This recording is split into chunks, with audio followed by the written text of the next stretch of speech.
உங்களோட HP content haemoglobin லெவலில் 10 நாள் இன்க்ரீஸ் பண்ணணுமா? இதோ உங்களுக்காகவே ஒரு டிப்ஸ். பீட்ரூட் மால்ட் செய்ய போகிறோம். இதுக்கு தேவையான பொருட்கள் பீட்ரூட்டும் நாட்டு சர்க்கரையும்.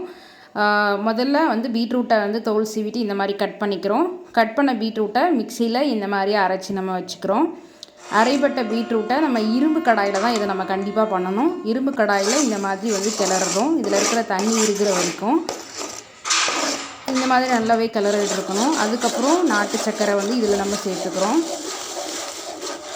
நாட்டு சர்க்கரை நல்லா சேர்த்து கிளறி விடணும். இந்த மாதிரி பதத்தில் வரும். இது நல்லா இருக்கிறோம்.